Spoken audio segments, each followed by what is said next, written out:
According to Yugipedia, we evidently have all 10 secret rares for Legacy of Destruction. As more and more of the rarities are coming out for Legacy of Destruction, Kong's Cards has, well, a slow amount of pre-orders up. You can thank Konami for the slowness of this.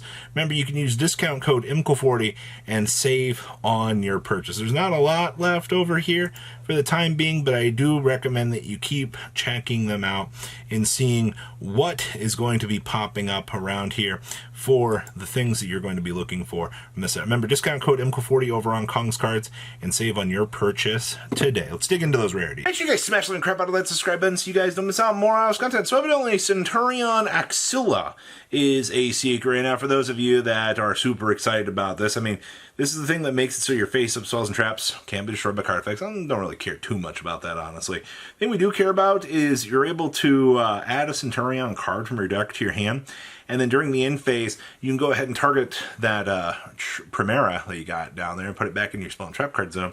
So during your opponent's turn, we can go ahead and we can Calamity Lock your opponent. That's right. Centurion still 100% will be able to Calamity Lock. I also don't know prices on where things are going to go. Looking at the secret rares listed, it's a very interesting spread of what things are going to be here. And I think there's going to be some very interesting things shifting around in the numbers department that I think a lot of people are going to be kind of surprised about. But Axilla, definitely good. Next up is, of course, the cover card had to make its way on in to a secret assassin. There is a lot of Yugi's cards that in this set are secret, and Gandora is the OTK machine behind this deck. It's the thing, gains 300 attack for each banished. That's right, 300 attack for each banished, yours and your opponent's. You can pay half your life points to basically detonate the entire field, and then basically get special summon to level 7 or lower that mentions Shiningarcophagus and increase its level by the number of cards destroyed by this effect. So, you know, this thing actually gets giga big, and it also confirms that this will be available in a quarter century, which, to be honest with you, the pure amount of cards that they're dedicating to the Yugi deck out here, I'm fine with this, honestly. I don't have a necessary problem with what they're trying to do here, but, you know, this does leave a little bit to be desired. At least the cover card will look good in QCR. I guess that's my big takeaway here. You want the QCRs to look nice. Silent Magician Zero. Oh, hey. The sneak peek card remains undefeated in the secret rare department. Remember, if your opponent draws a card, increases cards level by the number drawn. Yeah, it's always going to be easy, so it'll level up to basically 1500 and beyond. And go.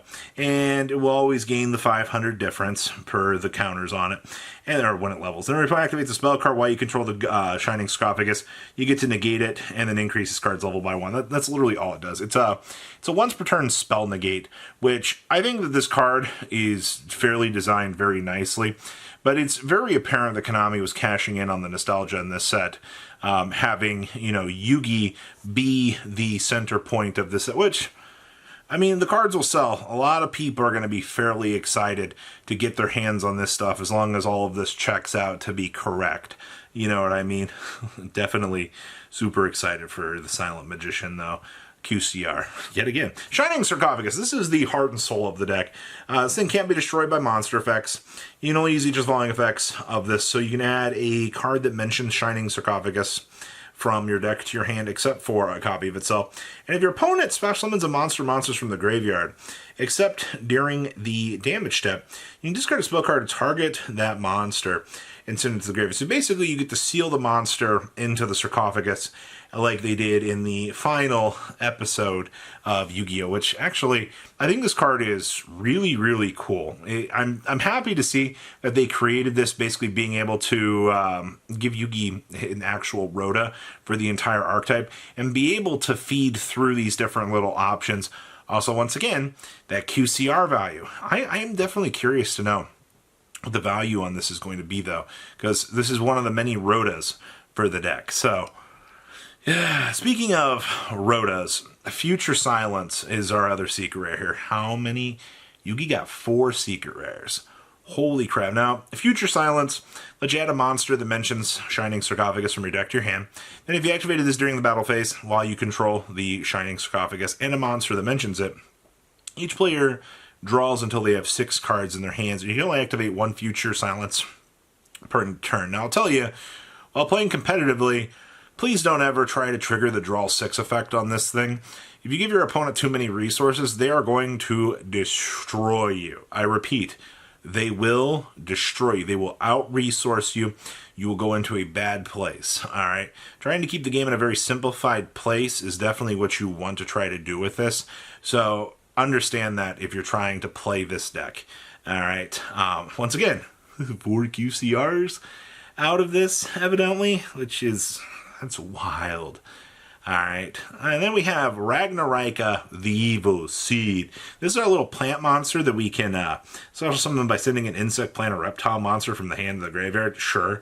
We can only special summon one of these this way, once per turn.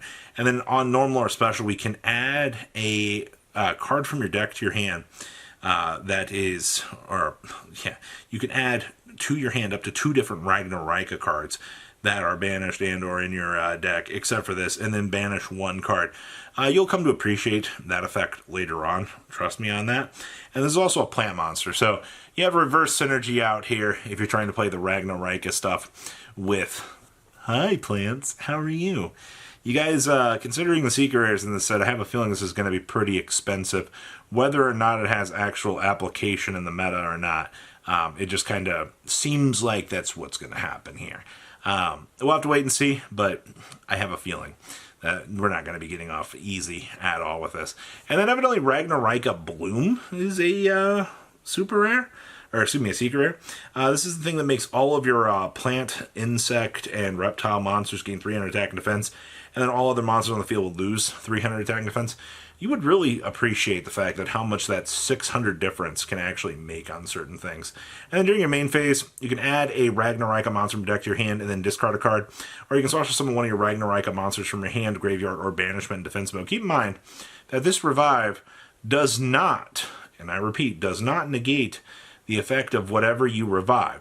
So that free little monster reborn, or that free Rhoda that you're going to get, especially with Infinite Forbidden for the draw power out here, you'll come to appreciate both of these as well. These are definitely setup points for Infinite Forbidden. They want to try to push this stuff in a pretty good direction, and I think at least the plant hybrid decks are, you're gonna have to shell out pretty hard for these. And then we have Varudus, the final bringer of the end of times. Man, I love that name. Remember, this is 2+ level 10s to make it.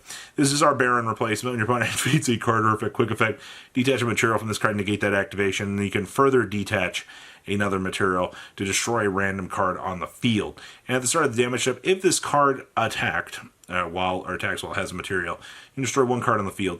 And if the Seed Summon card is destroyed, you can destroy 1 card on the field. Holy crap. There's a lot of destruction with the final bringer of the end of times, but I think this card, especially slotting itself into Yubel as a one-of, definitely is going to be very nice. A few people are like, oh, you can just make this over the Baron. Baron is super easy to make. That's why it's banned. This, on the other hand, requires 2+ level 10 monsters to make. I don't know if you realize that, but that's very hard to do. That is not an easy feat whatsoever. And then we have Nightmare Apprentice. I think most people understood that this was going to be a high rarity card. The fact that special summon it by discarding a card, sure, doesn't matter. Spell, trap, monster, whatever. And then if this card battles, neither monster can be destroyed by battle. And then on normal or special, you can add any illusion monster from your deck to your hand. Honestly, I think that's where you get the value tree out of this, is you can basically be able to pull anything. All right, if you're trying to play the illusion chimera deck, or if you're trying to play, you know, any of the real interesting things that kind of come with the future illusion stuff, you're going to need to pick this up. And I do have a feeling, behind the waifu tax that this is going to be one of the most expensive cards in the set. And I know people aren't going to want to hear that. I don't want to hear that, but it's looking kind of bad out here if you're wanting to pick up these, because prices are going to have to counterbalance to represent the value in this set. which unfortunately I think leaves Nightmare Apprentice in a very bad place. And then Diablaze, the original Sin Keeper. Oh yeah, talk about lore cards out here. So if a Sinful Spoils card is in either graveyard, you can beam this thing on out for free. You know, especially summon one of these once per turn this way, and then your opponent must set spells and trap cards before activating them. And then remember, if a spell and trap card becomes set while this card is in the monster zone, you can target one card you control and one card your opponent controls and destroy them. This is an illusion monster, which means that Nightmare Magician that we just talked about can actually technically tutor for this, so that you have all of the full gas that you could actually want to have. Man, these secret rares, I don't know what to say. We'll have to wait and see how value holds up for these, but it's not looking too hot out here at all. So please leave a comment down below. Tell me what you guys think. This is all from Yugipedia, so we'll see if it's right or wrong, but it's more than likely probably going to hold true. You guys have a good rest of your day, all right? Patrons, thank you.